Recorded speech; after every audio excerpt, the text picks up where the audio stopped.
Hi, I'm Kira. Welcome back to the channel and to this King Pigeon tutorial. This was actually a request and I am so excited to review King Pigeon with you because it is a pose that I struggled with for years.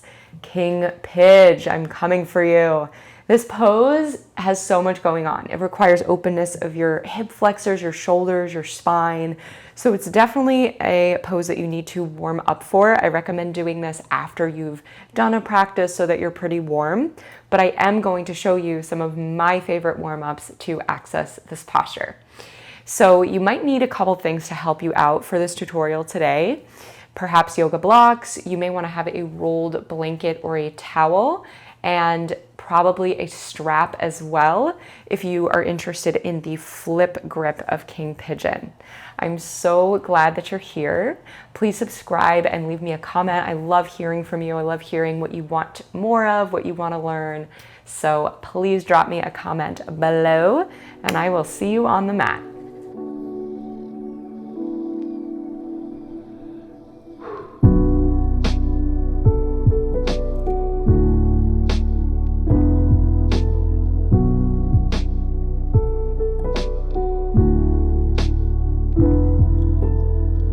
Okay, King Pigeon, Eka Pada Rajakapotasana, maybe the longest pose name in yoga. So you need a couple of props today, most likely. So I'm just going to review what those are. You're probably going to want to have a rolled blanket or a towel. I took a thin blanket, just rolled it on up. And then I also have a yoga strap. If you don't have that, you could use a belt, from a bathrobe or something like that. And then you might want to have 1 or 2 yoga blocks as well, or some fat books. So if you need to pause the video, go grab those tools, get them, and meet me back on your mat. So definitely you gotta be warm to approach this posture. It's pretty deep. So I recommend tacking this onto the end of your practice, just making sure you're quite warm. That being said, I'm gonna show you my personal warm-up to target the hip flexors and the spine in a way that prepares the body for King Pigeon. So let's hop into that. Meet me on all fours. And let's begin in a lizard lunge. And we're gonna do this all on the left because that's my better side. So I wanna lead with my good side. All right, so step your left foot to the outside of your left hand, back knee stays down. And then we'll just take lizard lunge rocks. So hips rock forward, hips rock back, front leg lengthens, flex the toes toward the face. And take that a few times. You're recruiting your steady and strong breath right here, right now, so that it supports you when you're in the midst of your King Pigeon. Good. Next time you shift forward, we're going to add a quad stretch. You may need to walk your back knee back a little bit. And of course, if you need to pad your knees, pad them with a blanket, do what you got to do. So lift your toes up, and then you're going to backstroke your left hand back to catch your foot on the pinky toe side.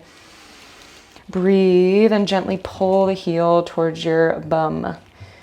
Whoo! Deep, deep quad stretch. So the quads are, one of the largest muscle groups in the body. They hold a lot of tension, and we need these bad boys open for pigeon. So breathe into the sensations that greet you in this shape. And then let the foot go. From here, low lunge back bend. So heel toe that front foot to the center of the mat. Lift the torso and then interlace your fingers and cup them over your thigh, thumbs gripping the thigh. Firm your inner thighs together here, so feel your adductor muscles activate. And then to approach the back bend, you're just going to press your interlace grip into the thigh and straighten your arms and shift your gaze up and breathe. Keep that action going of pulling inner thighs together, so lower body really grounded. As you lean back, maybe the arms come up, Anjaneyasana, leaning back as far as feels comfortable. So this low lunge back bend shape, really crucial to the structure of King Pigeon. Bring your hands down, come back to all fours. Whoo! Okay, we'll do that on the other side. Such a good way to open the hips. So lizard lunge to start, right foot to outside of right hand. And then you're going to shift forward and back.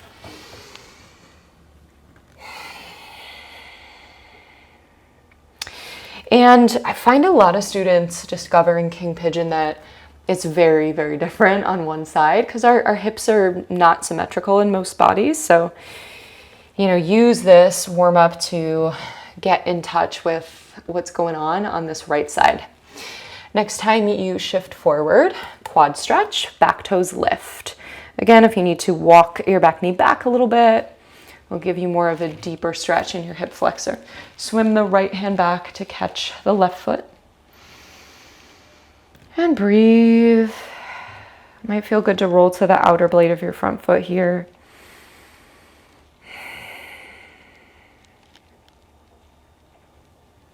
And then as you get comfortable with this, you might pull the foot a bit closer to your butt.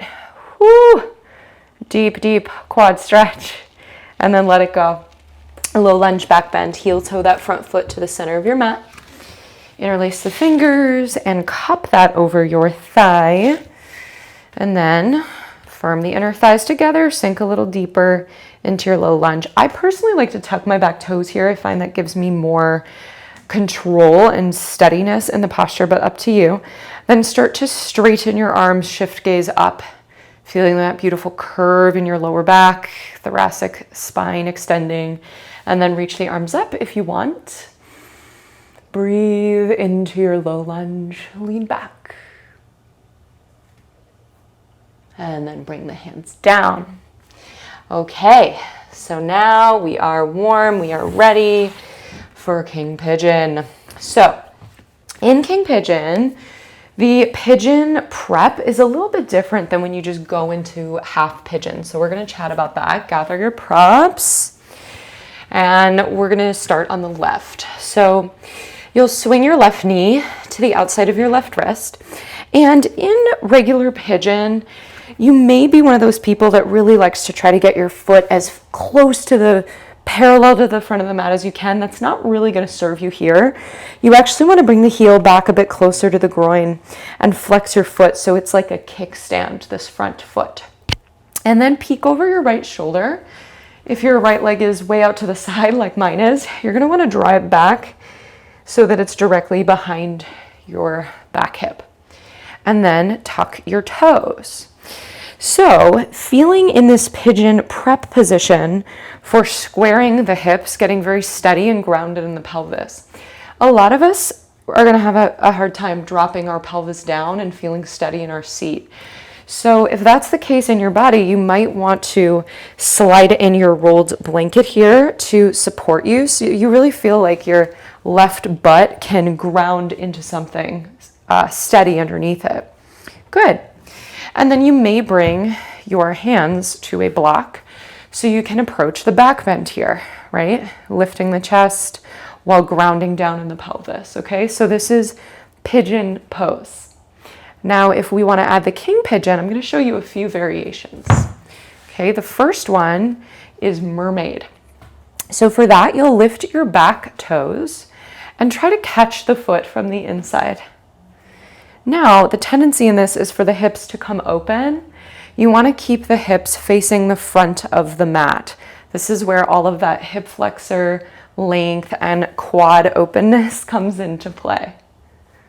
Good. So try to get your chest facing to the front of the mat as you pull that foot a little bit closer, and listen to your body. If this bothers your knee, of course, go back a little bit. And then some of you may be able to hook the foot in the crook of your elbow. Reach your left arm overhead and interlace your fingers, chest reaching forward. So this is a variation called mermaid pose. Breathe here in whatever version of this is going on for you. It does not ever have to be perfect. Yoga is a practice and a chance to meet ourselves again and again on the mat every day. Especially this pose. It's always different in my body every day. Okay, so now if that went well, you might be interested in progressing toward the flip grip of King Pigeon, which I will explain. But I find this easiest to use a strap to start. So in this variation, you're lifting your back toes again like mermaid, but looping the strap over your foot. And then you're going to spin your right elbow up towards the sky and grab onto the strap. So again, most of us are going to feel the hips spinning open. You really want the hips closed, which means you may have to adjust and slide your back knee back so that your hips are truly square. So you can see how much of a back bend is required here, right? Good. So if you can grab both ends of the strap, keep pulling your elbows toward one another. Breathe.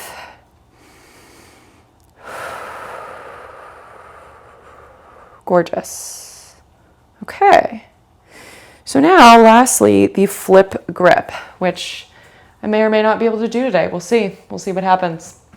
So for this, you're basically doing that same movement, sans the strap.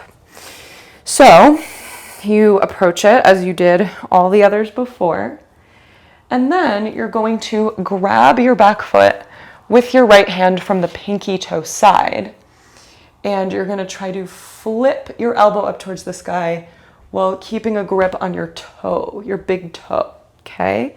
And then you try to square the chest towards the front and bring the other hand back. And maybe the head touches the toes, and you breathe here for as long as you can comfortably hold it, and then release into your pigeon. Whew. So take a moment, let your nervous system recalibrate, breathe deep. The flip grip is pretty tricky, takes a lot of openness in the shoulders. I'm still working on getting to the level I want to be with that, but hopefully that gave you a sense of what it can look like. All right, let's come out of this pigeon before we switch sides.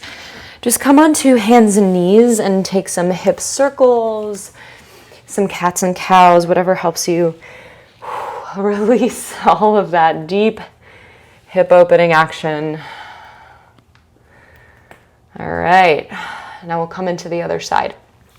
You can stay where you are. I'm just going to flip around so that you can see the most of the mechanics of the pose open toward you. So now King Pigeon on the right might be a totally different situation. So we're going to bring the right knee to the outside of the right wrist. And then feel for squaring the hips. Make sure back leg is where you think it is, directly behind your hip.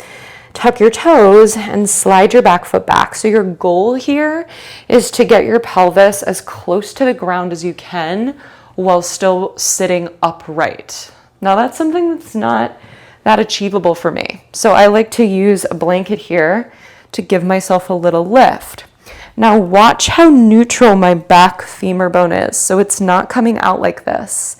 It's really tricky to progress into the King Pigeon part of this if you externally rotate that back leg. So you want the hips squaring forward. I know I sound like a broken record.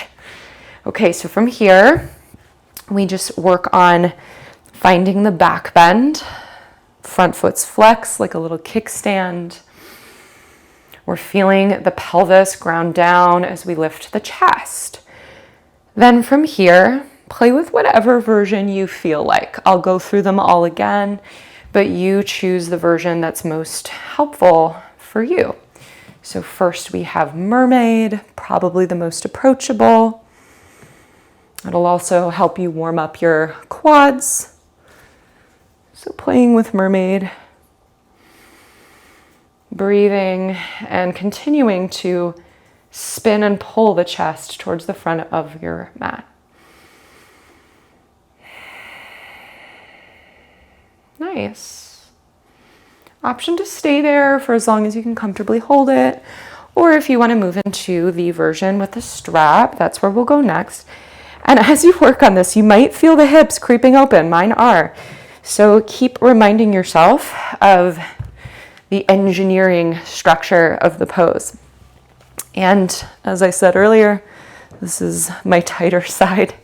So we'll see what happens over here. So you're gonna use the strap to grip the foot Keep spinning chest forward, keep flexing front foot, pressing it down. Nice. A few more breaths here. Good. And then option 2, hold that or let it go. Come into pigeon or try the flip grip. I'm going to try it. We'll see what happens on this side. So you lift the toes up as you always do. And then you try to grab your big toe with your left hand, spin the elbow up and around, and then maybe walk your hand down. I'm just going to keep my hand on my elbow today here. Breathing, grounding.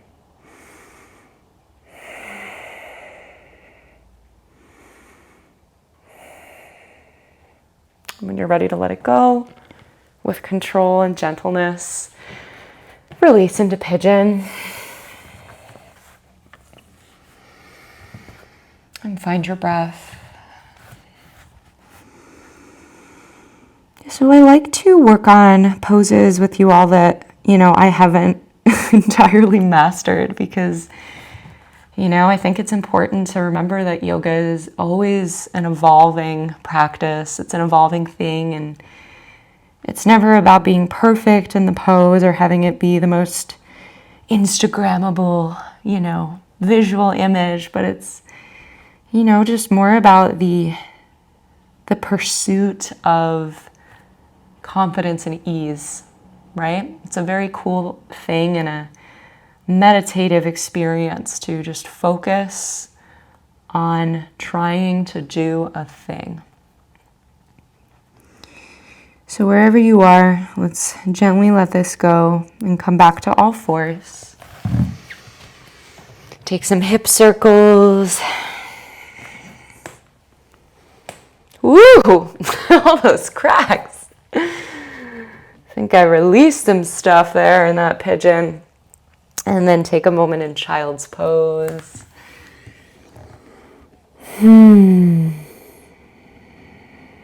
Letting your spine lengthen. Breathing deep. Grateful for your body and all it does for you day in, day out. And when you're ready, slowly find your way back to a seat. Thank you so much for joining me for this pigeon class. I hope it unlocked something for you. Please just keep showing up on the mat for this pose if it's calling to you. It can really take time, but can be very rewarding. Let me know if you have any questions or comments below, and I will see you again soon.